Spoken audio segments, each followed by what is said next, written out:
Aí tá rodando a bolinha ali. Oba, começamos a gravar. Então, a gente está na aula 3, parte 4, que é o capítulo 10, herança primata. Bom, herança primata é...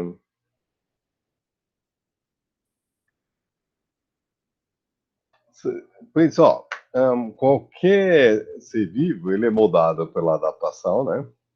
Ou seja, a ação da seleção natural, mas ele tem sua herança, sua história particular que construiu ao longo de milhões, e põe milhão nisso, de anos, foi construindo a base genômica, genética, né, que faz um organismo. Então, na verdade, a gente carrega uma grande bagagem, né?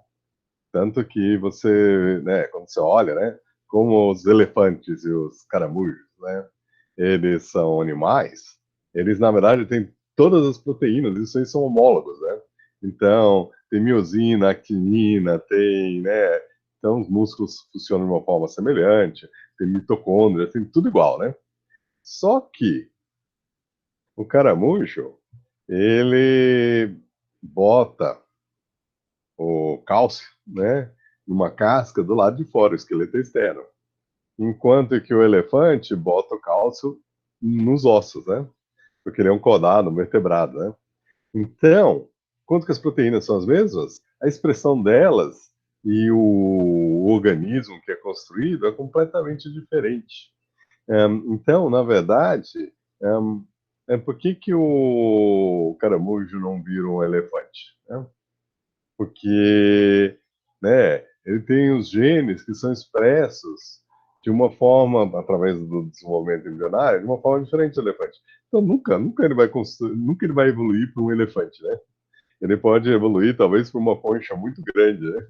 A gente tem conchas de 30 centímetros, né? Mas a herança, né? Ou seja, as restrições históricas, as restrições genéticas, as restrições embrionárias, elas, né, meio que te canalizam para seguir um destino. Então, algumas coisas são mais fáceis que outras e depende muito da bagagem que você tem, né? Como nós somos macacos, a gente tem a nossa herança primata, né? Que nos permite evoluir em certas direções com certa facilidade e é muito difícil evoluir em outras direções, né? Então, por exemplo, talvez se a gente tivesse quatro braços ia ser legal, né? Para trabalhar isso, aquilo, às vezes você fica faltando mão, né? Só que nós somos tetrápoda, nós não somos hexápoda, né? Os, os insetos são hexápoda, né? Eles têm seis pernas, né?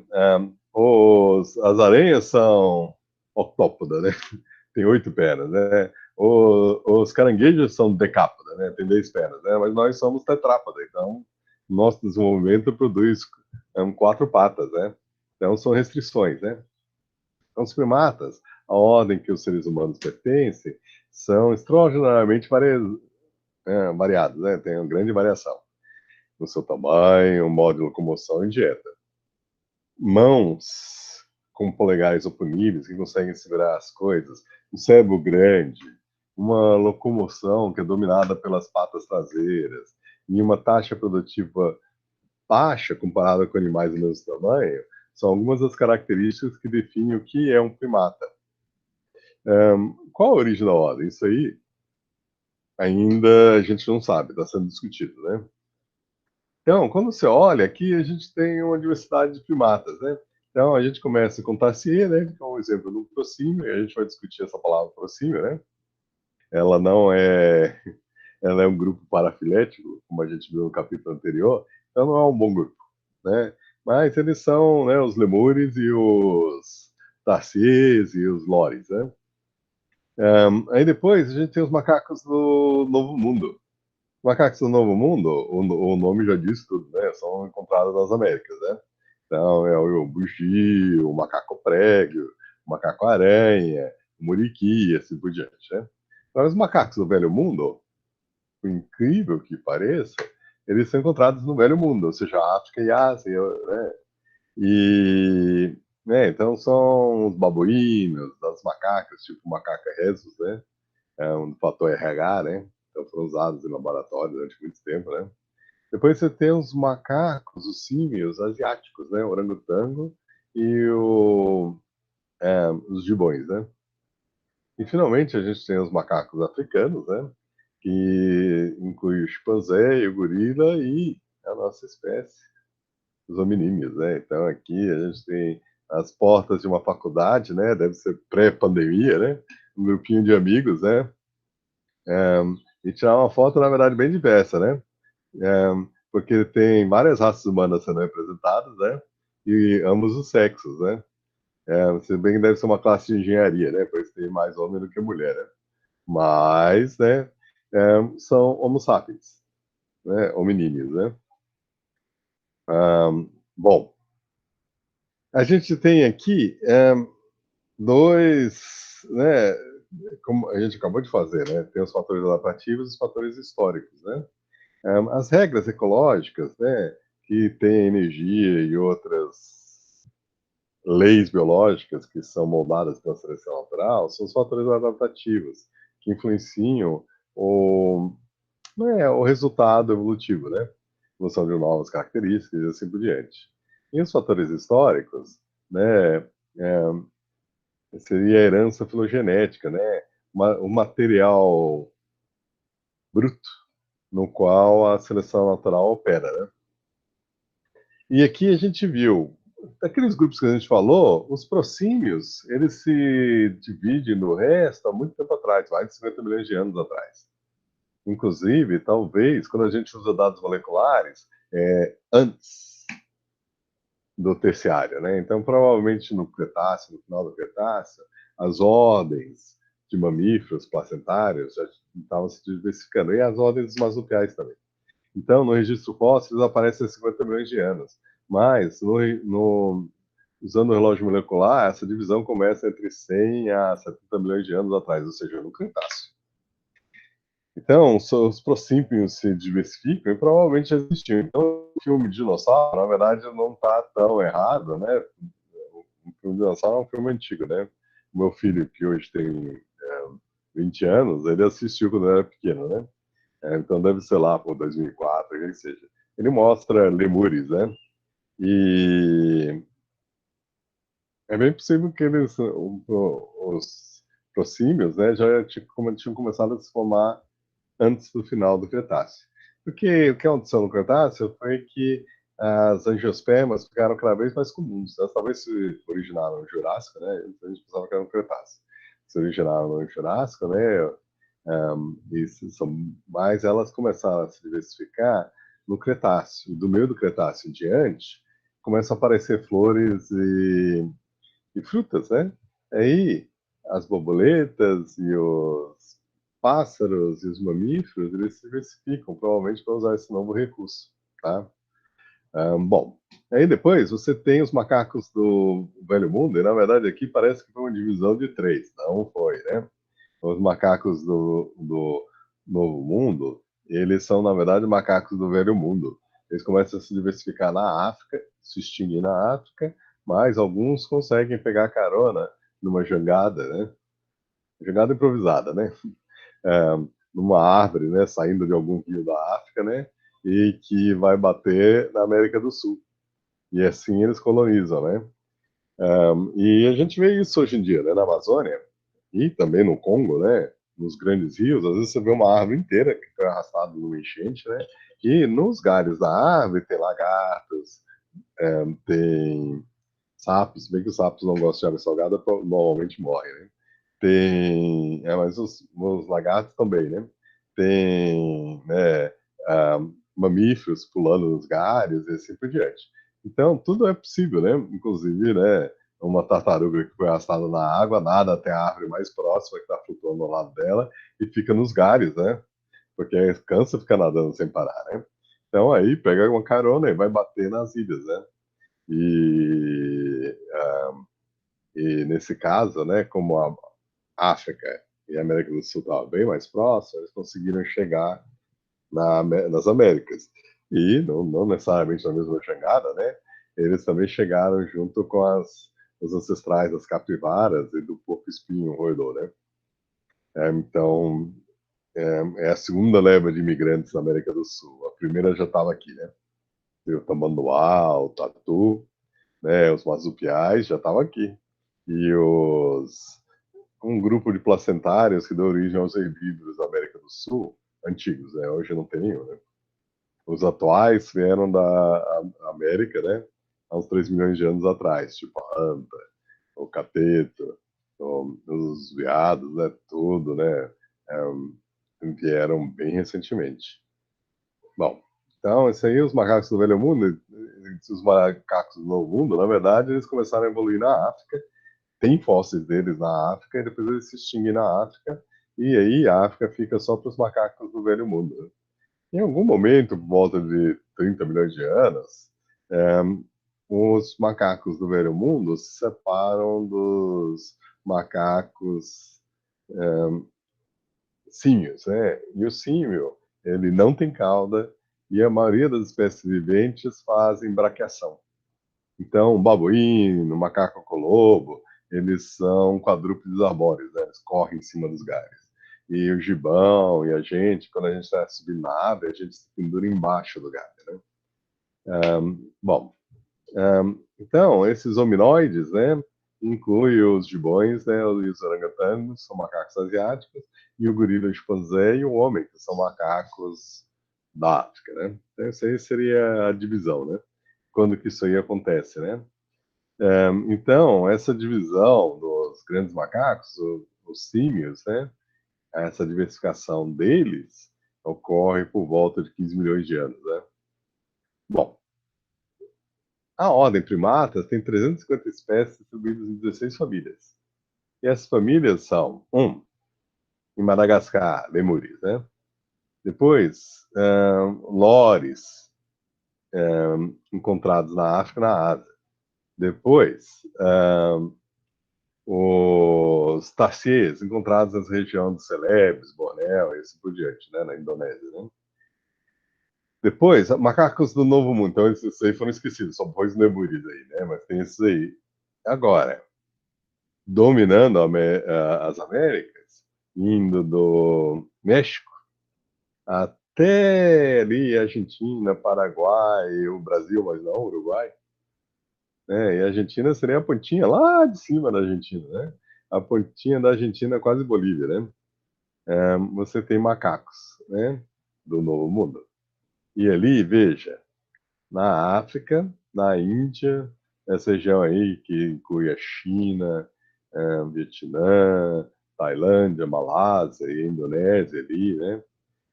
E as Filipinas, macacos. E veja, no Japão também macacos, né? Só que a distribuição, só ali você tem o Equador, em cima você tem o Trópico de Câncer, embaixo você tem o Trópico de Capricórnio.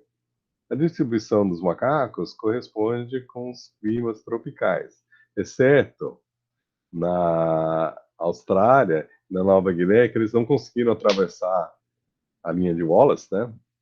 Que marca o ponto mais fundo entre um ponto que nunca o mar baixou o suficiente para fazer uma ponte entre os continentes australiano e a Nova Guiné, né? Versus essa região de Sulawesi, né? Que inclui Java, Sumatra, Bali e assim por diante, tá bom? Bom, os macacos são tropicais, né? Mas no Japão, se vocês olharem ali, o Japão tem um clima temperado. Então tá, o sul da China, essa região aqui, você tem os ventos monsônicos e quando eles estão subindo as montanhas, eles chovem horrores, né? Então você tem floresta tropical nessa região, frutas e eles conseguem sobreviver. Mas no Japão, principalmente nessas ilhas maiores aqui, né? E os macacos sobrevivem porque o Japão é extremamente ativo geologicamente, né? E aí eles têm de fácil acesso muitas fontes térmicas. Então os macacos sobrevivem no inverno fazendo spa. Eles entram na água quente, né? Então aí eles conseguem viver no ambiente tropical, no meio da neve, né? Então eles conseguem sobreviver tomando banhos de água quente, tá? Bom, onde que os primatas são encontrados? Então, aqui, floresta, tanto primária quanto secundária, e tem espécies que ficam só na primária e outras que ficam só na secundária. Depois, no meio da floresta, às vezes você tem solos arenosos e você tem campos, né? Por exemplo, na Amazônia isso aí é comum, né? Você tem aqueles nhunduns, aquela mata bem feia, né? Às vezes as aves não são maiores do que isso, né? E são áreas de solo arenoso, né? Então chove, mas some, né? E aí você pode ter campos no meio da floresta, né? Mas são raros, né? Aí você tem a mata ciliar, né? A mata ciliar, ela permite macacos sobreviverem no meio da savana, tá bom? Então, ao longo do Nilo, por exemplo, mesmo rasgando o deserto, você tem macacos que estão, né, aproveitando a mata ciliar, né? E aí você tem a savana africana, tem macacos adaptados para a savana africana. Mas veja, a floresta tropical é fantástica, porque tem frutos e flores, mas frutos o ano todo. Enquanto que a savana africana, ela é sazonal, né? Então ela tem uma época de frutos e outra época que os macacos têm que se virar comendo outras coisas, né? Eles são pequenininhos insetos. Se eles são grandes, como os babuínos, eles comem talo, né? Chimpanzés que moram na savana, eles são normalmente bichos de floresta. Mas tem algumas populações que habitam uma área que é essencialmente savana, praticamente, né? E esses chimpanzés, nessas zonas aí, eles chegam a explorar raízes, né? Então, né, a principal raiz que eles pegam é uma raiz cheia d'água, né? Eles aprenderam a cavar e tirar raízes, né? E então, você usa um outro recurso, né? Mas o normal para os primatas é comer fruta. Eles são frugívoros, né? Os pequenininhos comem, tipo, sabe? Comem seiva de árvore, né? Eles fazem cortes e aí eles gostam da seiva que é doce, né? A seiva que é látex, que nem borracha, eles não gostam. Eles gostam de seiva doce, né? E comem muito inseto, né? Então os pequenininhos tendem a ser insetívoros e os grandes incorporam cada vez mais folha. Então, por exemplo, um bugio ou um gorila, eles comem bastante folha, né? Aqui é os lugares onde você pode encontrar um primata numa floresta tropical, né? Então, no chão, você encontra principalmente gorilas, o mandril, esses macacos, eles ficam no chão, né? Aí depois você encontra no tronco das árvores, por exemplo, o sagui, lembra do sagui? Ele está fazendo um buraquinho aí para fazer tirar a seiva da árvore, né? Goma, né? Seca. Aí eles podem também, que nem um outro macaquinho ali, talvez um bush baby, né? Podem estar catando insetos, né?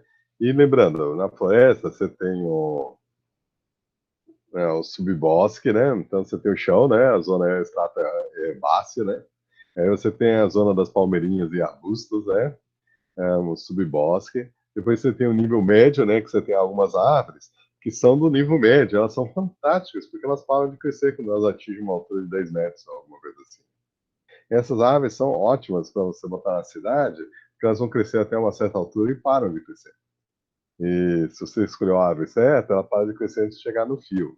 E por quê? Porque existe essa zona do subbosque, digamos, as árvores entre 10 a 15 metros, se as outras árvores têm 30 metros, elas atingem uma zona de iluminação boa.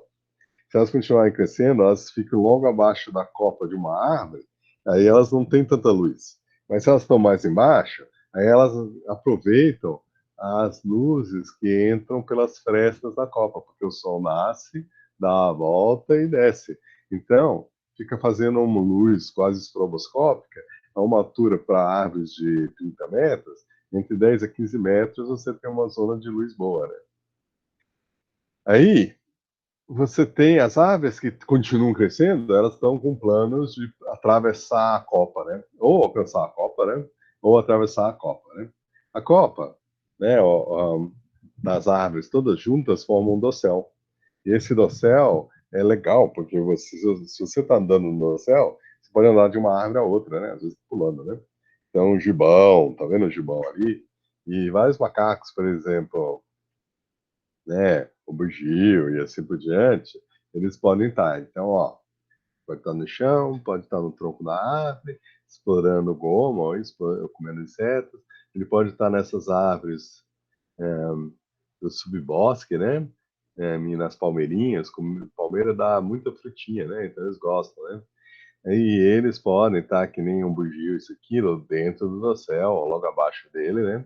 E se locomovendo nos galhos, depois entrando na árvore para comer. Estão morrendo de medo de gaviões pegar macaco, né?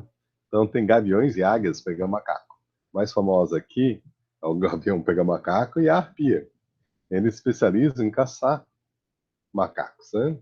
Agora, macacos grandes, eles podem ser mais tranquilos, né? Então, por exemplo, o macaco-aranha, ele está um pouco acima do tamanho ideal para um gavião pega-macaco, ou mesmo uma arpia, né? Então, aí eles tendem a sair da copa, né? E utilizar, por exemplo, as castanheiras, que chegam a 50 metros de altura. Então, na Amazônia, o dossel fica a 30 metros do solo, né? E tem árvores como a sumaúma e a castanheira, um, né? E a cambucia, que essas árvores normalmente são madeira de lei, né? E elas emergem e ficam muito maiores, né? Agora, veja, uma árvore comum, que está lá no meio do dossel, ela investe em crescer rápido para chegar logo no dossel, né?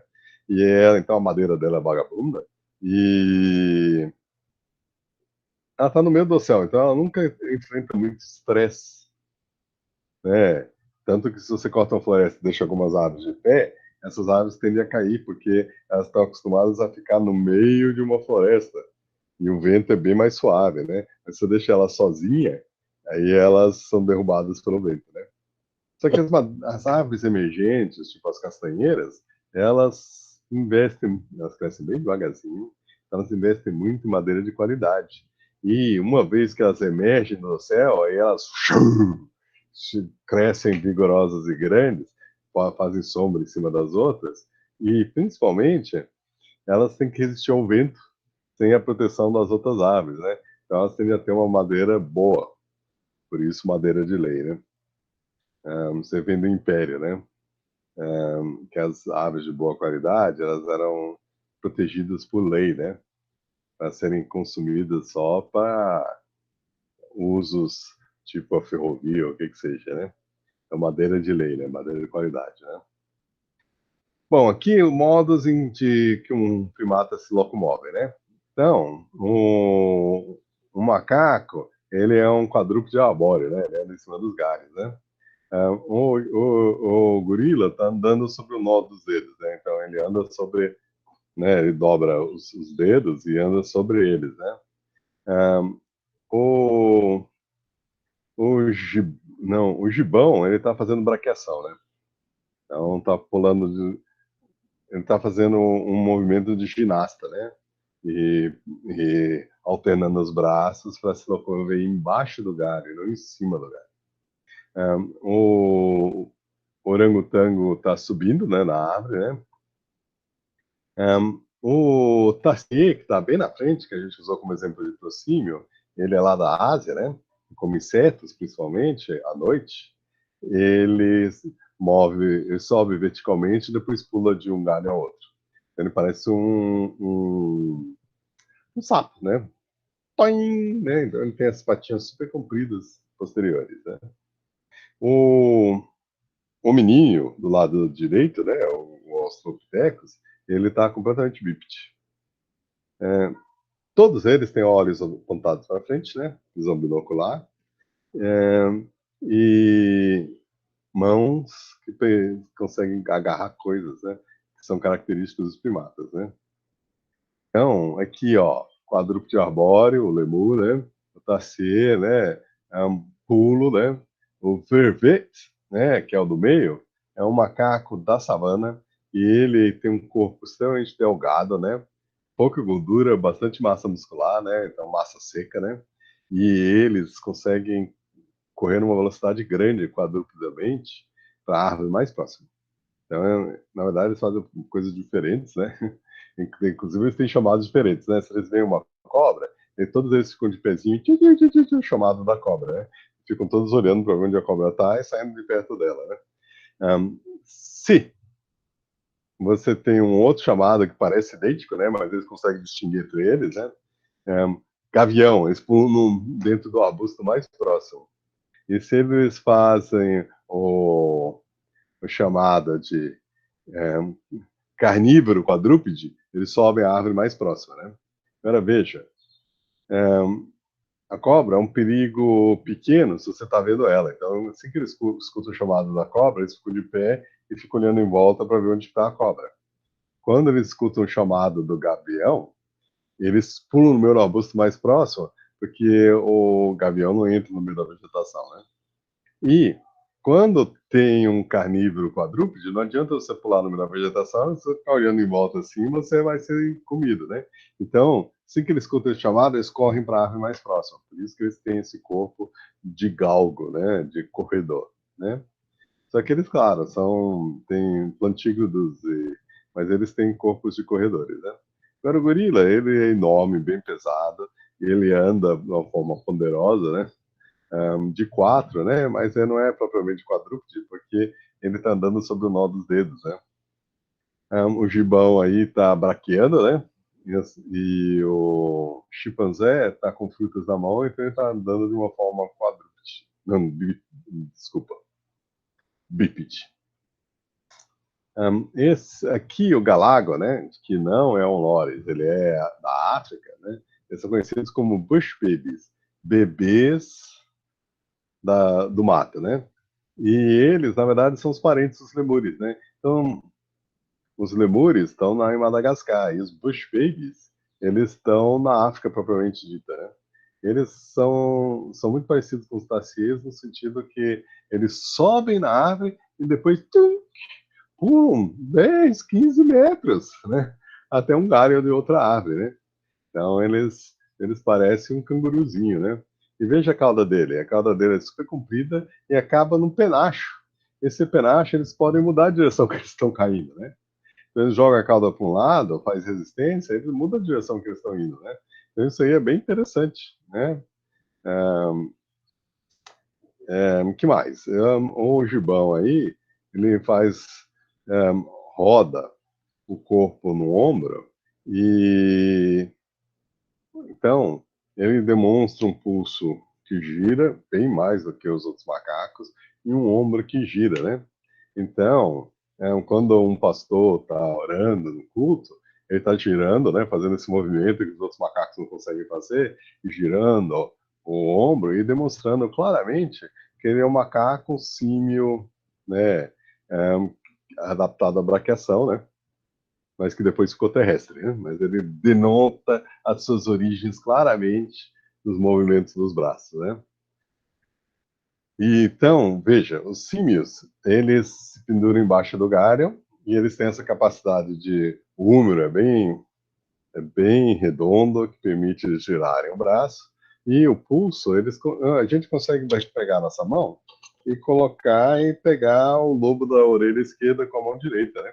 E um macaco que nem o colobos, que está ali em cima, ele não consegue fazer isso, porque ele tem patas de cachorro, como se fosse. Eles conseguem andar só nesse plano. Eles não conseguem fazer assim e assim, né? Girar, né? Ou fazer isso e pegar com a mão esquerda o lobo. Porque eles não conseguem fazer esse giro aqui da mão e eles não conseguem fazer o giro do ombro, né?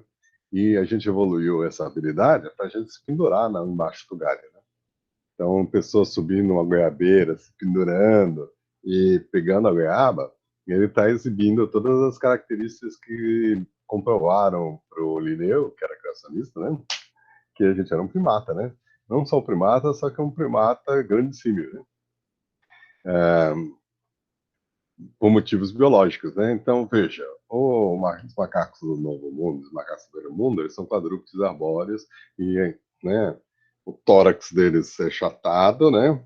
E que nem um cachorro, né? E o comprimento na direção que seria do chão para o teto, ele é mais comprido do que os lados, que são mais estreitos. E as escápulas, elas estão colocadas assim meio lateralmente, né? Então ele anda desse jeito. Enquanto que a gente não. A gente tem um tórax mais achatado e mais largo e tem um tórax largo ao invés de estreito, e achatado, ao invés de fundo, né?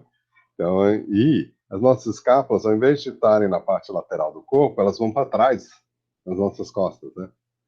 Então, isso aí tudo são adaptações para a gente se pendurar embaixo das árvores, ao invés de fazer um quadrúpede arbóreo e correr em cima dos galhos, né? E aí a gente tem um ser humano, né? Talvez o Usain Bolt, né? Ele está correndo aí para demonstrar adaptação não só a andar, mas a correr. Andar sobre o nó dos dedos significa que você está andando, né? Não é nem aqui, né? É aqui, né? Nessa primeira, as outras falanges estão dobradas, mas essa última falange aqui é onde você apoia o seu peso, né? E é isso que o chimpanzé e o gorila fazem, né? Então, inclusive, eles têm adaptações bem claras para fazer isso, né? Bom, a dentição do primata, veja, a gente perde o P1. Então, ó, lembrando para vocês, I é um incisivo. E a forma dentária II, né? I, significa que tem um incisivo superior e um inferior, né?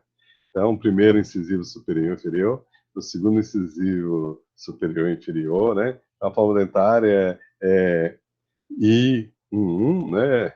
I22. Aí não tem outros incisivos, né?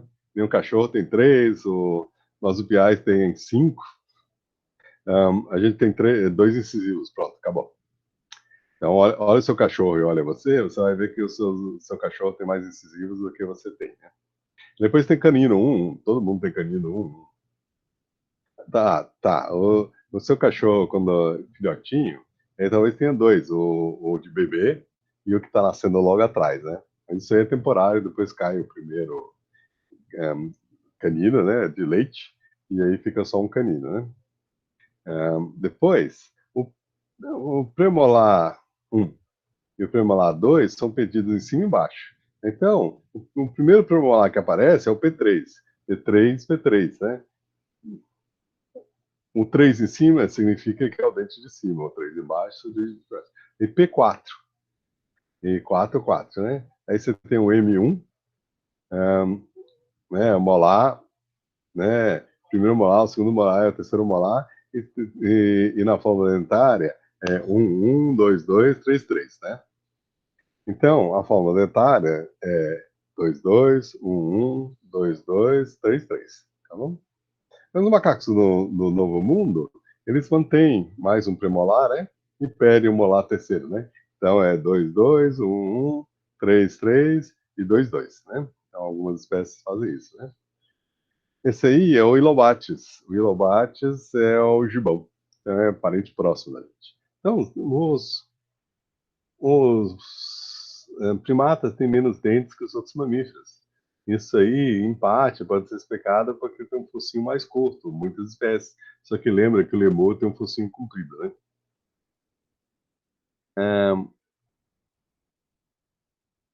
Agora, a grande coisa dos dentes é que é, eles são facilmente preservados, né? Então, são dois bons motivos, né?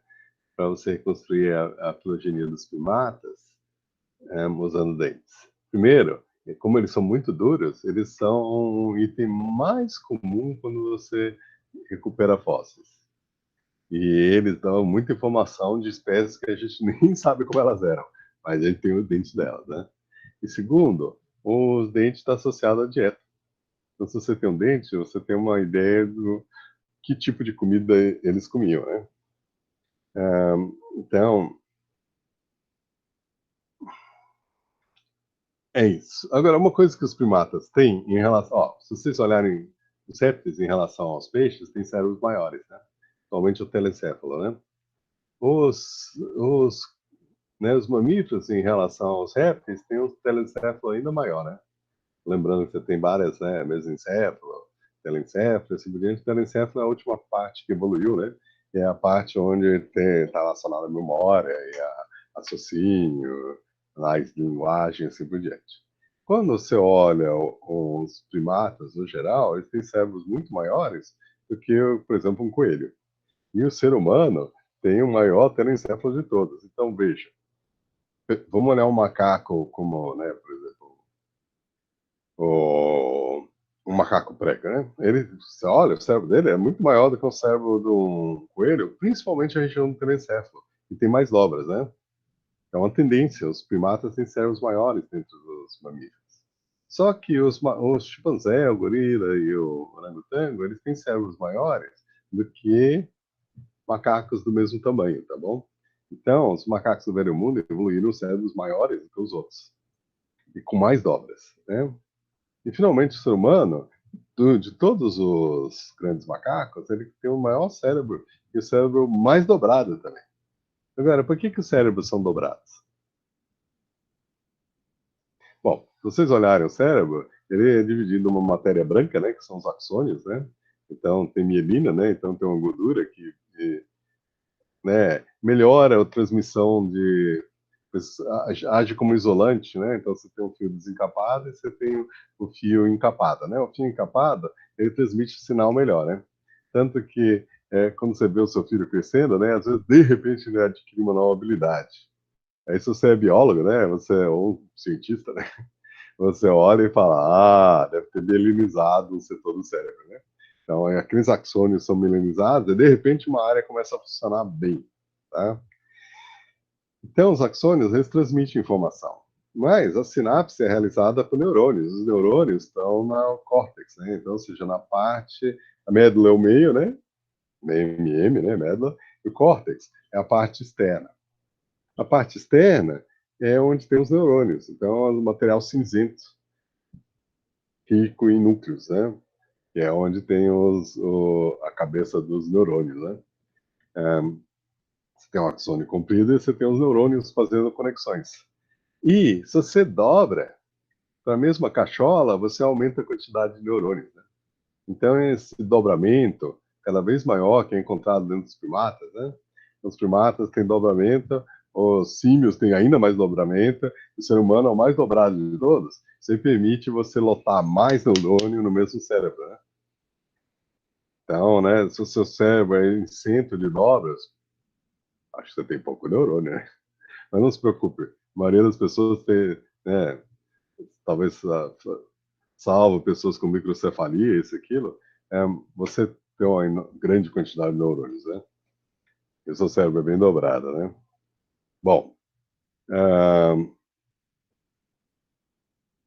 aqui a gente tem um mamífero no geral, né? É o primeiro crânio, né? Um. Dois, é um lemur, né? Um prosímio, né? Três, é um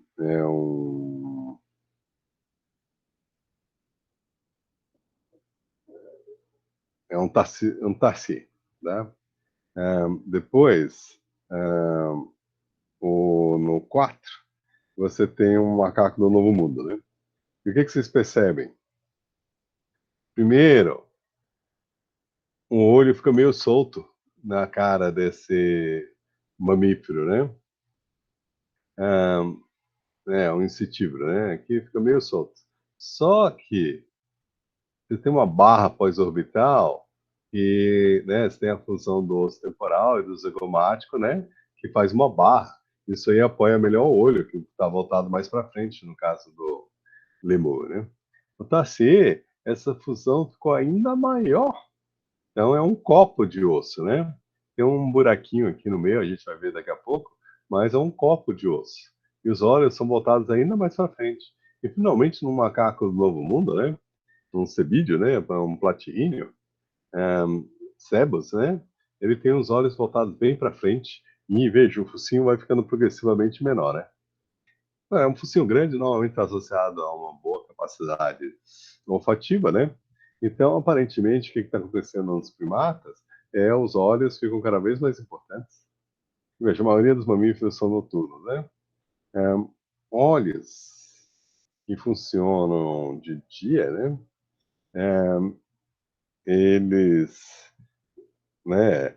Eles acabam sendo super importantes para os primatas e aí o a capacidade de cheirar fica cada vez menos importante, tá bom? Eles identificam a comida deles olhando, né? E na nossa espécie, em várias outras espécies primatas, a gente tem a capacidade de enxergar cores, né? Isso aí também ajudou bastante. porque você encontra uma flor ou um fruto vermelho com muito mais facilidade do que um animal que enxerga preto e branco, né? Aqui a gente tem, que a gente já visto anteriormente, aqui o lemur, né? Uma barra pós-orbital, aqui o loris, né? E aqui o macaco. Ui. Então aqui o tarsier, então veja, ele fecha, isso aqui ainda tem um buracão aqui, tá? Aqui é o cebos, né? E aqui, tá vendo? Aí quando o olho é voltado para frente, tem uma barra pós-orbital que ajuda a segurar o olho.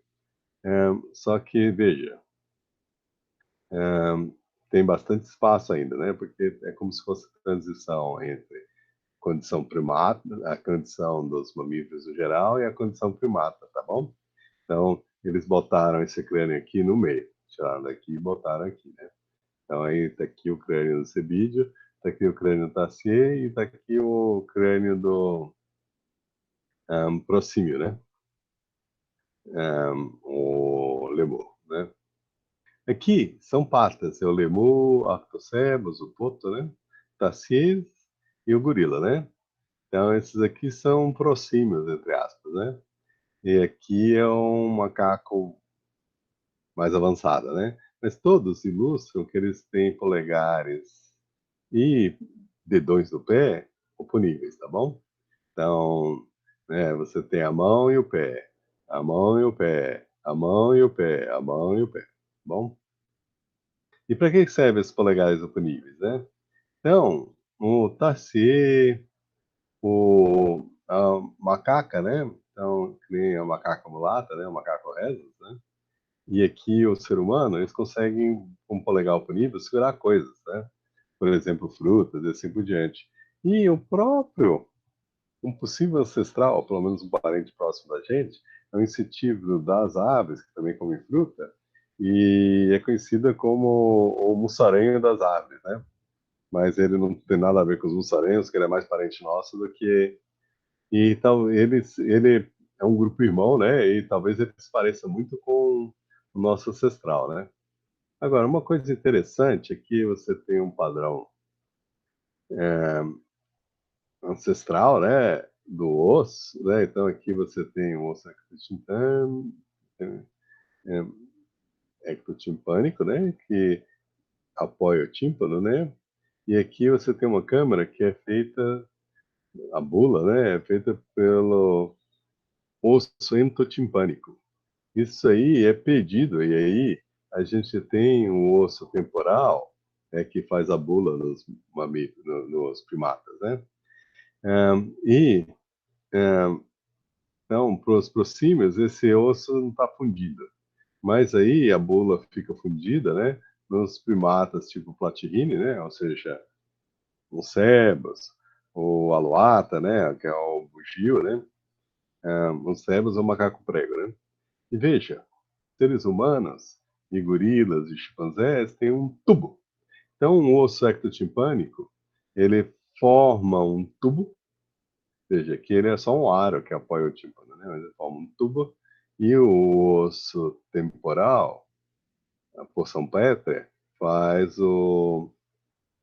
né, a cavidade timpânica, né? Aqui você tem macaca, né? Tipo o rhesus, né? Aqui sanguíneos, né? O sagui. E aqui o lemur, né? Então, mostrando a condição dos primatas, né? Bom, teorias da origem das adaptações dos primatas, Ô, né? professor, Fale. rapidinho, dois pulos. Aquilo ali que você estava mostrando aquele eu só não entendi qual parte do corpo que era. Ah, isso aqui é a bula timpânica. Ah, tá. Então você tem o seu ouvido, né? E aqui é a bula timpânica. Só que, gente, deixa eu fazer perguntas lá no finalzinho, tá bom? Claro que eu volto, eu não vou tirar do. Aí eu volto para alguma coisa, tá? Só para, né? Bom, aqui a gente tem o Huxley, ele evidência no lugar do homem na natureza. A primeira tentativa que foi feita para enumerar as diferenças entre os primatas e outros mamíferos, né? No começo do século XX, os anatomistas Grafton, Elliott Smith e Frederick Wood Jones continuou esse estudo, eh, E eles propuseram, né, que os primatas ancestrais, e claro, por extrapolação, os seres humanos, eles são diferentes dos mamíferos, eles argumentaram, por causa da adaptação ao estilo de vida nas aves.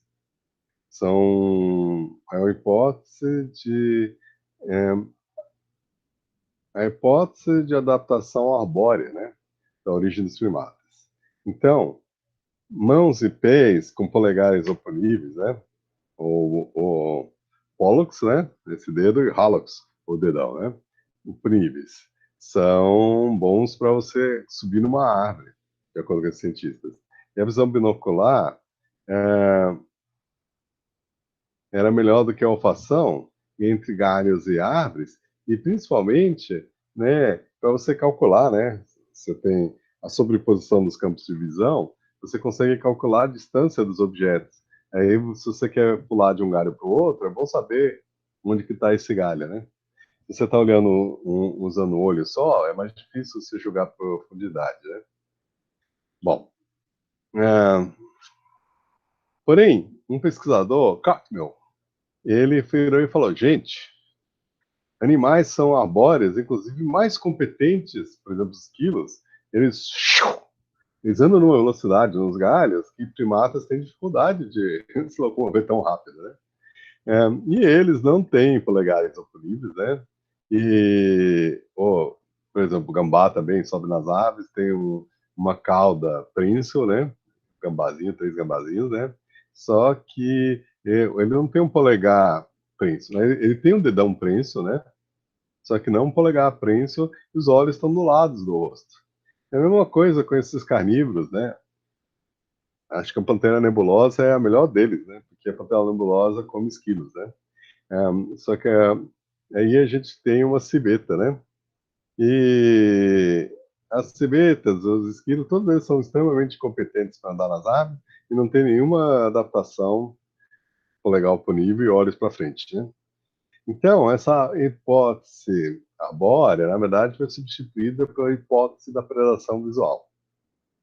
Principalmente porque você olha, né? Os primatas ancestrais são normalmente pequenos e eles todos têm os olhos voltados para frente e polegares oponíveis. E boa parte da dieta deles, então aqui a gente tem um loris, né? Pegando uma barata, né? Um, um, um tarsier, né? Pegando um gafanhoto, né? E um bush baby, um galago, né? Pegando uma mariposa, né? E todos eles comem insetos. E o Loris, inclusive, ele vai bem devagarzinho, quando ele está na distância certa, ele cata barata, né? Com extrema competência e grande velocidade, né? Então, esses olhos que estão para frente são olhos de gato. São olhos de animais que dão bote, né? Quando você olha para um leão, ele está olhando para você com olhos que estão voltados para frente. Agora, o cavalo, a galinha, não. A galinha olha assim, depois olha assim, porque os olhos são laterais. O cavalo também, né? Ele tende a ou a vaca, né? Ele tende a olhar com um olho ou com o outro, porque os olhos são laterais, né? Esquilo também. Então, herbívoro tem olhos laterais, carnívoros tem olhos voltados para frente. O seu cachorro olha para você com visão binocular para calcular o bote, né? Dos, dos animais que ele caça, né? Ancestralmente, né? E roedores a artiodáctilos, né? Então, essa hipótese de predação visual diz que a gente tem olhos voltados para frente e polegares, porque ele usou o método comparativo e ele excluiu a barbaridade como hipótese, porque comparando com outros animais arbóreos, a gente não tem essas adaptações. Mas comparado com carnívoros, o gato tem garras para pegar as coisas, a gente tem um polegar para pegar as coisas, e tchum. Alguém já assistiu o filme Papillon? O filme Papillon, que é um antigão, né? Ele tem um dos bandidos do filme, né? É o Papillon, né? Ele tem esse nome porque ele tem uma borboleta tatuada no peito, né? E ele fica bem amigo do Dustin Hoffman, né? Não lembro quem que é o ator, acho que é o Steve McQueen, né? Fica bem amigo do Dustin Hoffman, que é um cara que tem dinheiro, né? Mas ele foi para a cadeia, né? Então ele precisa de proteção. Aí ele acaba contratando o Papillon para dar proteção para ele, né? E o Papillon, ele frequentemente, né, por exemplo, por esfaquear pessoas que querem pegar o Dustin Hoffman, ele é mandado para a solitária, né? Na solitária, ele come baratas, porque as baratas têm proteína, e ele sacou que uma dieta só de pão, ele vai sair extremamente debilitado, né? Ele vai sair um velho, né? Tem 40 anos e parece estar com 80, né? E com os dentes caídos e tudo, né? Então ele comia barato, né? Aí, num dos momentos, no epífane do filme, é quando ele já tá do lado de fora, aí ele vê um gafanhoto e ele cata o gafanhoto. Aí ele vai comer gafanhoto e ele se lembra que ele não tá mais na solitária, né? Ele joga o bicho, né? Porque ele só fez isso aí para ter proteína, para não ficar completamente fragilizado, né? E morrer ou perder, né? Tudo que ele tinha, né? Então, ele ilustra a predação visual, né? Essa é a hipótese. A hipótese arbórea, ela depois foi recalchutada, né? Então, continua a gente tendo duas possibilidades, só que a maioria dos cientistas aceita a hipótese de predação visual para explicar as características dos primatas, tá? Quando a gente olha o registro fóssil, aqui, ó, 66 milhões de anos, em diante a idade dos mamíferos. 66 milhões de anos para trás, Cretáceo. Pelos dados moleculares, a diversificação dos placentários começou por volta de uns aqui 98 milhões de anos, né? Então, é mais antiga que isso, né? E o primeiro grupo, que aí tem o maior quebra-pau do final do Cretáceo indo até o Eoceno, são os Plesiadapiformes, né? Os Plesiadapiformes, eles parecem muito com primatas. Aí algumas pessoas falam, ah, são primatas. E outros falam, não, não são primatas, né? E por quê? Porque eles têm muitas das características dos primatas, só que os dentes parecem de roedores. Ou seja, não tem nada a ver com os dentes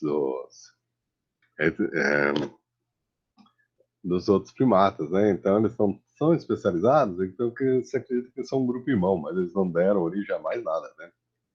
Aí, muito comum no registro fóssil, entre o final do Cretáceo e até o, sei lá, o Eoceno, talvez o Oligoceno, né?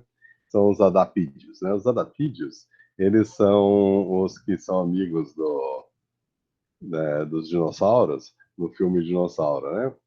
Eles são primatas. E aí, entre o Paleoceno e o Eoceno, Oligoceno, estão os homomídeos, né? Eles são os mais comuns. Eles são encontrados na América do Norte, eles são encontrados na Europa, eles são encontrados na Ásia, eles são encontrados na África, eles são encontrados, né, na Ásia, né, inclusive na Indonésia, né? Então eles têm uma ampla distribuição. Só que eles, né, existe um debate quem deu origem ao quê, né? Então, uma das hipóteses é que os adapídeos deram origem aos lemures e ao grupo do Lores, né? Lemures em Madagascar e o Lores encontrado na África e na Ásia.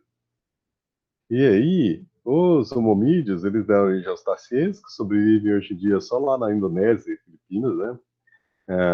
E ele dá origem aos macacos do Novo Mundo, né? Que surgiram talvez entre 55 e 36 milhões de anos, né? E na África, e depois vão, a partir de 36 milhões de anos, eles vão para as Américas, né? E depois você tem os símios, né? Que deram origem aos macacos do Novo Mundo, do Velho Mundo, né? E os símios menores, né? Que são um monte de espécies de gibão, né? Umas 10 espécies de gibão. E depois os grandes macacos, que somos nós, os orangotangos, os gorilas e os chimpanzés.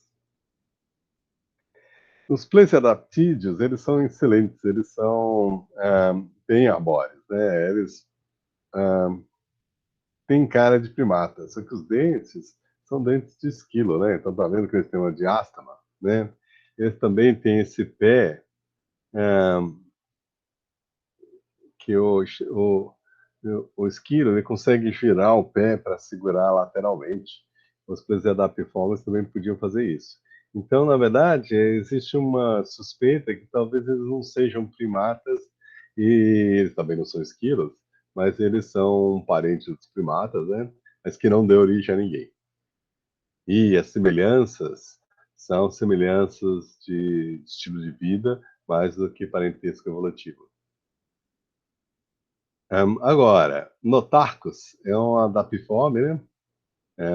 Que, lembrando para vocês, os adapiformes provavelmente deram origem aos lemures e aos lores, né? E Notarcos é encontrado há 50 milhões de anos atrás na América do Norte. Veja, ele é um quadrúpede arbóreo, né? E ele provavelmente fazia como os lemures, as proporções são muito semelhantes. Veja, a pata de trás é maior que a pata da frente, porque ele pula com as patas de trás, tá?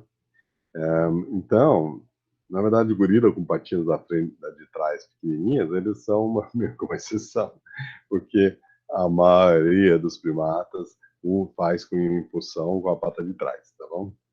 O crânio dele é comprido e é muito semelhante aos lemures do Madagascar. As patas de trás são maiores do que as patas da frente e a capacidade de pulo provavelmente era semelhante ao dos lemures de Madagascar.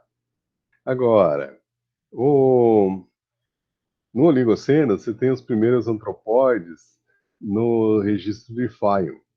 Então, atrás a gente tem Apídeo, né, que talvez seja o ancestral dos macacos, e na frente a gente tem um Argipithecus, né, que ele é um bom candidato para ancestral dos símios. Ele tem cauda, mas ele, né, se não fosse por isso, ele seria considerado um símio, né? Olha o crânio dele, né? Lembra o crânio no gorila, né?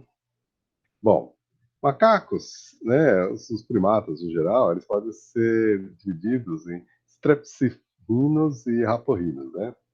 Então, strepsirrino é nariz de cachorro, nariz de gato, né? Então, ele tem essa fissão no lábio, né? E aí, né, então o lábio é dividido, né?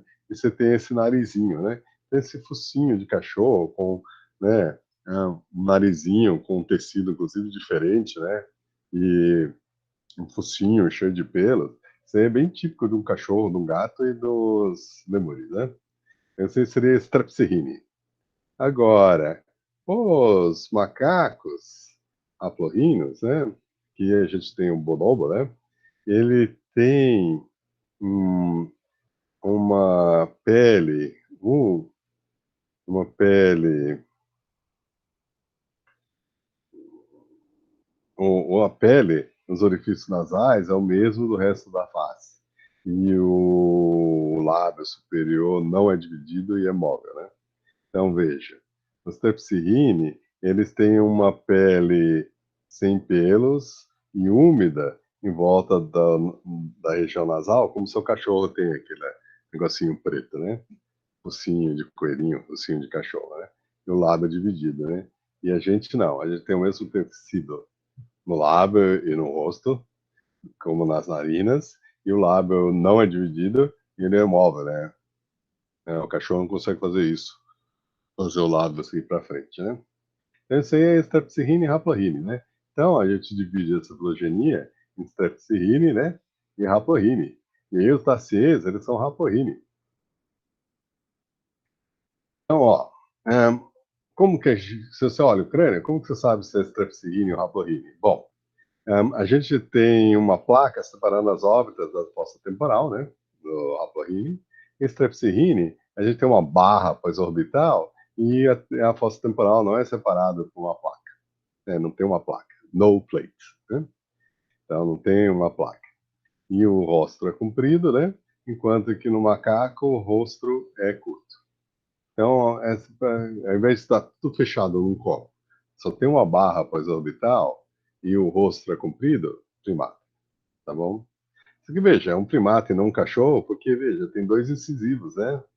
Ao invés de ser três, né? Entre outras características, né? Tem menos premolares, né? Um, dois. E, ó, um, dois, três molares. É que nem a gente. É que nem esse carinha aqui, tá? Então, um, dois, três molares e, né, os premolares, né? Os incisivos e os caninos, né? Mesmo esquema, né?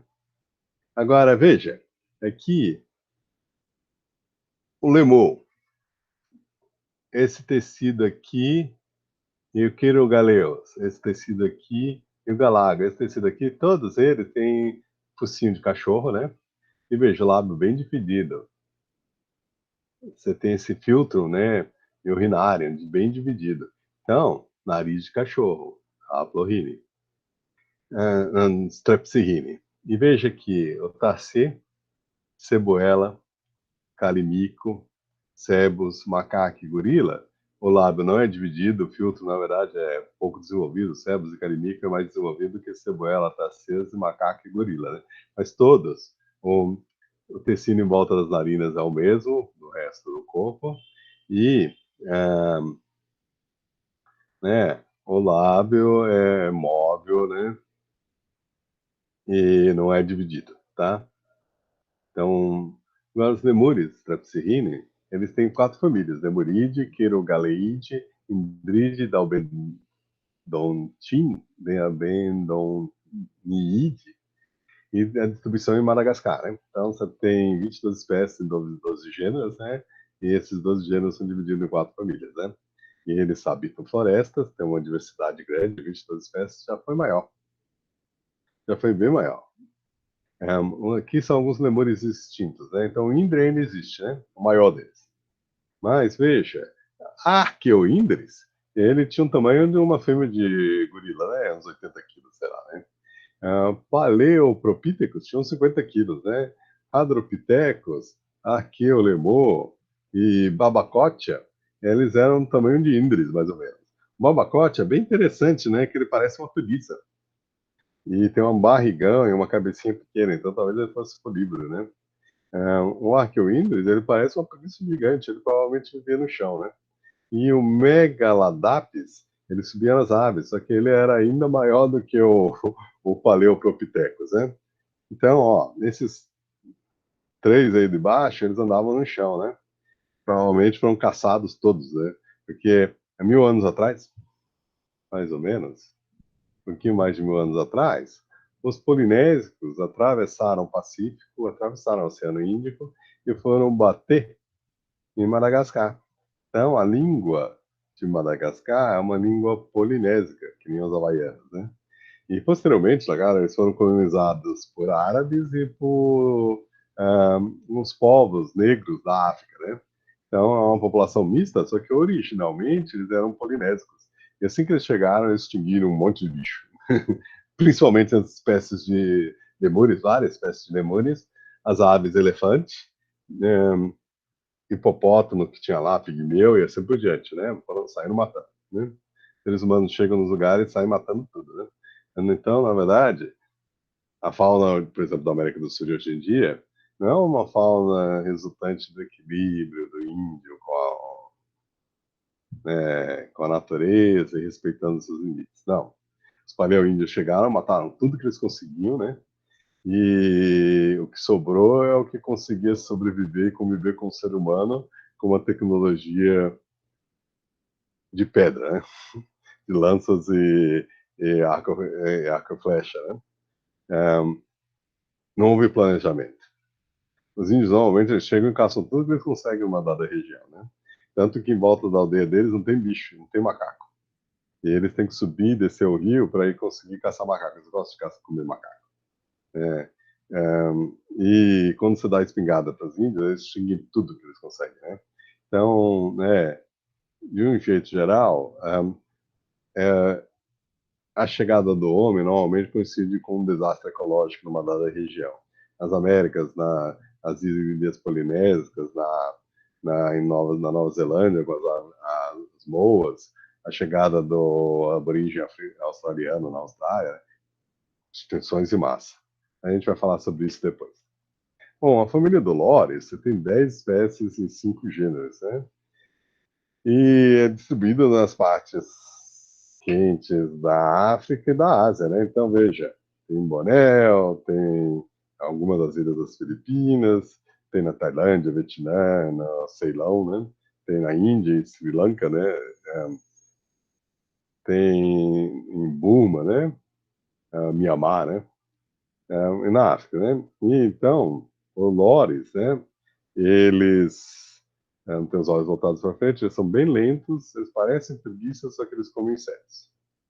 E eles podem correr, inclusive, na savana africana e na floresta, que tanto seca como semidescida, né? Porque eles comem insetos, então eles não estão presos às frutas, né? Tem 10 espécies, 5 gêneros, né? Galagonide, né? O Bush Baby, lembra? Eu já tinha mostrado esse desenho para vocês antes, né? E eles são encontrados na África. Uma família que tem 11 espécies, 4 gêneros, né? Então, veja, esses proscímios, eles não são encontrados só em Madagascar, né? Madagascar tem 22 espécies, 12 gêneros, né? Mas o Pelores tem 10 espécies e 5 gêneros, Galápagos tem 11 espécies e 4 gêneros, tá? Então, todos esses aí seriam proscímios, né? E você tem a família Tarcídea, né? Que é encontrada nas ilhas sudoeste asiático, né? E tem 3 espécies do gênero Tarsius. Então, eles são bem bonitinhos e tem essas ventosas nos dedos, né? Então, que ajuda eles a se prenderem. Veja, de novo, as patas posteriores são bem maiores que as patas anteriores. Eles pulam entre as árvores, fazendo esses pulos, né, incríveis, né? Eles dão um pulo, né, com as patas de trás e depois jogam os pés para frente para agarrar com os pés, né? E as patinhas eles usam, da frente eles usam para agarrar insetos. Bom, então aqui a gente viu os hominídeos que provavelmente tinham uma vida de tarcê, deram origem aos tarcês e todos os grandes macacos aqui, né? E os adapídeos, eles provavelmente deram origem aos lores, aos bush babies, né? Os galagos, né? E aos lemures, tá? Bom, platyrrhini são os macacos, né, do Novo Mundo, né? Então, platyrrhini. Eles têm famílias Calitricide, tamarins, né? E os saguis. Cebide, né? Que é o macaco-aranha, o macaco-prego, o bugio e assim por diante, né? O, um monte de macacos, né? Às vezes, calimico é colocar na sua própria família, Calimiconide, né? Então, é claro que dependendo, você tem que conversar com um primatólogo para ver que divisão que eles estão usando ultimamente, porque com a cladística a gente tende a aumentar o número de divisões que a gente reconhece. Então, enquanto que o Tarsier, ele é Haplorhini, os Platyrrhini, eles têm as narinas colocadas lateralmente. Então é como se eles, né, eles tivessem caído no chão e achatado o nariz, né? E os narizes ficam bem pro lado, assim, né? Então, sebos, carinico e cebuela mostra a condição platyrrhini, né? Então, você tem haplorhini, todo mundo é haplorhini, né? Vai dividir de strepsirrhini, né? E dentro dos haplorhini, você tem o tarsiers, né? E depois você tem os platyrrhini, né? Os platyrrhini, infraordem platyrrhini, tem mais de uma família, né? Que é essa Cebide, né? 30 espécies em 11 gêneros, na América do Sul. E aqui a gente tem o bugio, né? O gigó, o macaco-aranha, o macaco-prego, né? Um, Calitricide tem 21 espécies em 5 gêneros, né? São os vários saguis, e saimiris e assim por diante, né? São encontrados também, né? Ó, não ocorre no Cerrado e na Caatinga, mas ocorre na Mata Atlântica e Amazônica e na floresta semidescida ali, né? Na Bahia e de Minas Gerais, né? Agora, como eu falei para vocês, um, cladística e dados moleculares sugerem que as famílias Calitricide, Cebide e Calimicoide, análise filogenética, incluindo características anatômicas e molecular, porém, sugerem que esse arranjo está incorreto. A árvore da direita ilustra né, arranjo filogenético que bota utos em um clado com sebos e saimiri, né? E os macacos estão organizados em dois clados, Pithecídia e Apelídea, né? Então, hoje em dia a gente tem, ó, Calimíquio, Calitrix, Ceboela, Saguis, né? Leontopithecus, que é o mico-leão dourado, né? Calitrichini, né? E esse grupo aí seria Seboidia. E aí você tem Cebos e Saimiri e o macaco da noite, outros, fazendo parte desse grande grupo Seboidia, né? Então, veja, Sebídeo foi dividido, né? Sebos está mais próximo dos calitricídeos do que dos outros. Há outros também, né? Aí, a telóide seria Pithecídia, né? Cacajal, Queropotes, Pitécia, Calicebos, né? E aí, um, o, o grupo aqui do Ateres, Bactérias, o Muriqui, o macaco lanudo, o bugio, seria a telide, né? Então, no fundo, a gente tem que, né, declarar obsoleta essas famílias antigas e adotar novas famílias, né? Bom, agora, infraordem Catarrhini, né? Catarrhini, então Platyrrhini e Catarrhini. Catarrhini, eles têm esse tipo de nariz, né? Que é o nosso nariz e o do gorila, né? Ou seja, as narinas estão próximas e elas formam um pavimento que, no nosso caso, estão apontadas para baixo. Então, ao invés das nossas narinas estarem aqui do lado, elas estão embaixo do nariz, tá bom? E apontadas para baixo, né? Então, aí você encontra essa condição nos, nos Cercopithecidi, né? Os macacos do Velho Mundo, como os babuínos, os mandrios, os langures e as macacas, tipo macaca mulata, né? Rhesus, né? E macaca mulata, gente, é o nome científico, tá? Gênero e espécie, né? E Ilobatide são os gibões, né? E hominídeos seriam os grandes macacos, inclusive os seres humanos. Agora, a família Pungide, como a gente viu, está extinta, né? A maioria das pessoas acha que é parafilética, não deve ser empregada, tá? E a gente tem uns dados moleculares que sugerem mais parentesco e afinidade com humanos e chimpanzés, tá? Bom, que mais? A subfamília Cercopithecidi, né? Então, a gente está dentro de Catarrhini, a gente vai primeiro olhar Cercopithecidi e depois Hominide, tá bom? Cercopithecidi pode ser dividido em dois grupos, Cercopithecine, né? Que seria os 45 espécies em 8 gêneros, né? E inclui macaca, né? Rhesus, né? O mandril, o babuíno e assim por diante, né? E eles são encontrados em tudo quanto é ambiente da savana, né? A floresta, inclusive, montanhas cheias de neve no Japão, né? E, e dentro da família Cercopithecida, você tem o grupo dos colobines, que inclui os langures, né?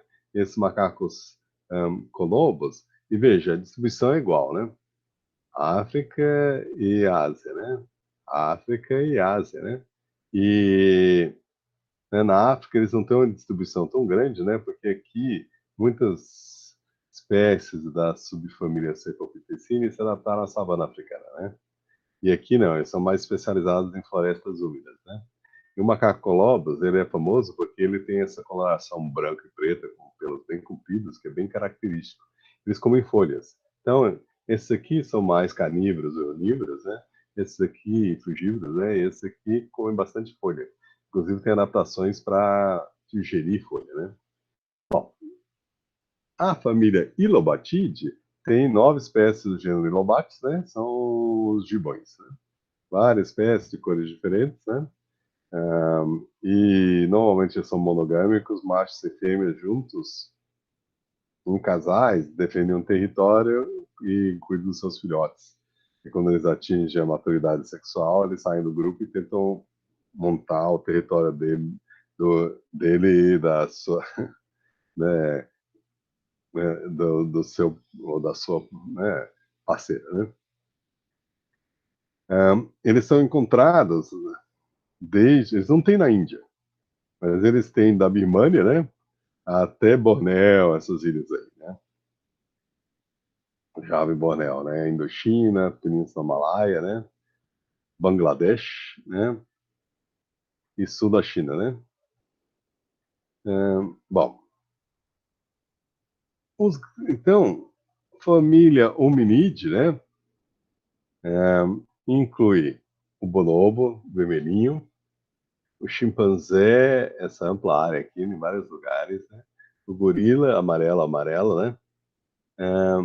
O... Então, o chimpanzé, na verdade, é curiosa, mas parece marrom porque está em cima do verde. Ele ocorre muito mais amplo. O bonobo não ocorre onde tem chimpanzé, está do outro lado do rio. É uma espécie só, que só que ficou duas. E o gorila, ele se encontra nas montanhas aqui e o gorila na planície aqui, tá? E aqui a gente tem os orangotangos, né? Só que os dados moleculares indicam que o de Sumatra é uma espécie distinta de Bornéu. Então, ela está criticamente ameaçada de extinção.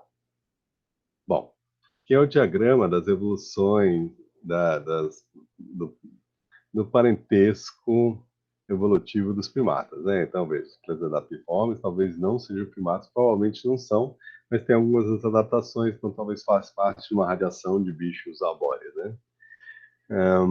Ou talvez seja só convergência, né? E o parentesco não seja tão grande, né? Os adaptiformes, eles provavelmente deram origem aos lemúrios e os lores. E os homomídeos deram origem a todos os haplorini. Então, os tepsirrini seriam os adaptiformes, os lemúrios, e os homomídeos fariam parte de haplorini. Então, veja, os prosímios, eles incluem Tassê junto com Lemo e junto com Lores. Está errado isso, porque esse é um grupo parafilético. Então, se Strepsirrhine é monofilético, a Aporrhine é monofilético, né? E veja, os macacos antropóides estão aqui, você tem Platirrhine e Catarrhine. E aqui a gente tem o Secopithecide, né? São os macacos tipo babuíneos, ou minoides, que seriam nós e os gibões, né? E aí e aqui seria Catarrhine e Platirrhine, né? E olha, veja, os fósseis de Alphion têm espécies que parecem estar na linha dos Platirrhini, espécies que estão na linha dos Secopithecine, espécies que é difícil atribuir, talvez seja parte dessa diversificação, né? Tudo isso aí está acontecendo o quê? 36 milhões de anos atrás, pai. Os primeiros antropóides estão encontrados aqui, 44 a 45 milhões de anos atrás, Geopithecus, né? Então, veja, Adapiformes hominídeos dominavam antigamente. Não chegaram até a era moderna, né? Então são os descendentes deles que chegaram até a era moderna, né? Então, né, no livro está assim, né? Os hominídeos provavelmente relacionados aos Tassies, Platirrhini e Catarrhini. Esse é o grupo do Saporrhini. Tepsirrhini seriam os Adapiformes e os Lemures. Os Lemures, né, são os descendentes dos Adapiformes e nós e os Tassies somos descendentes dos Homomídeos, né? Mas esses fósseis aqui, Afrotáceos, Huno, Quênia, eles são interessantes porque você tem uma diversidade que às vezes é difícil saber. Então, existe, na verdade, três visões, né? Os Tassies estão juntos os, com os Lemures e os Lores, né? Ou os Tassies são mais próximos dos antropóides, os Lemures e os Lores são mais próximos dos antropóides, né? Então, seria o grupo Adapide e o grupo Hominide. Como a gente viu, o balanço da opinião é a hipótese A, a hipótese B e a hipótese C não estão apoiadas com as últimas descobertas, tá? Então, a classificação dos primatas, você pode ter ordem primata, subordem ou antropóide ou procine, né? A gente viu que isso aí também está errado, porque essa é a antiga classificação dos primatas. Aí depois você tem taciformes, lemuriformes, lemuroide, lemures, lorizoide, lores, tacies, platirrines são ciboides, os macacos do Novo Mundo, os secopitecoides são os macacos do Velho Mundo, e hominoides seriam os macacos e os humanos. Mas essa aí está extinta, né?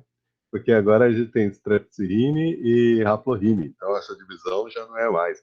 Antropóide está dentro do grupo, né? Então, hoje em dia, a gente viu que, na verdade, Loris está com Lemures, né? Strepsirrhine, Tassis fazer parte de Haploinnii, né? E aí você tem os macacos do Novo Mundo, Platyrrhini, e esses aqui são né, Catarrhini, né?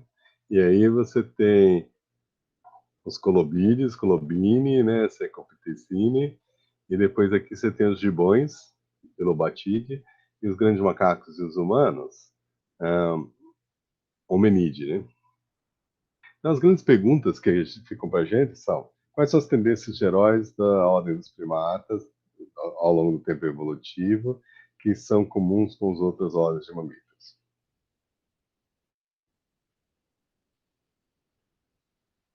Bom, a tendência geral, a tendência de diversificação, né? E as espécies mais recentes, né, que nem o ser humano moderno, surgem mais recentemente e elas têm uma diversificação que antecede a extinção dos dinossauros, mas a boa parte do grosso da diversificação ocorre depois da extinção dos dinossauros, né? E eles acompanham aparentemente a presença de novos recursos alimentares, né? De frutas e assim por diante. Quais são os problemas mais importantes da gente tentar reconstruir a filogenia dos primatas? Bom, fósseis, né? A gente tem que ter fósseis suficientes ou dados moleculares para ajudar a reconstruir isso aí, né? E quais são as adaptações chaves dos humanos que são compartilhadas com os primatas não humanos, né? Bom, polegares oponíveis, olhos voltados para frente, entre outras coisas, né? Útero, simplex e assim por diante, né? É, como o bipedalismo, o bipedalismo é uma mudança, quão grande é essa mudança do bipedalismo em relação ao modo de locomoção de macacos e, e símios? Bom, os macacos, eles são quadrúpedes, né? E a força é dada pela perna de trás, né? Mas eles são quadrúpedes arbóreos, né? Os símios, eles se tornam braqueadores, né? Então os braços ficam compridos, né? Mas o ser humano volta a andar com um peso na pata de trás, só que eles não usam a pata da frente para se locomover. Então, gorila e chimpanzé usam, a gente não usa, né? Então, o bipedismo é uma quebra significativa. E se a gente começou a usar isso para andar na savana africana, então essa adaptação seria explicada por isso, né? Então, eu acho que eu vou parar a gravação, aí vocês poderem fazer pergunta, né? Provavelmente, talvez vocês... Então, deixa eu parar a gravação aqui. Estou interrompendo a gravação. Fechamos o último capítulo da aula 3. Sim,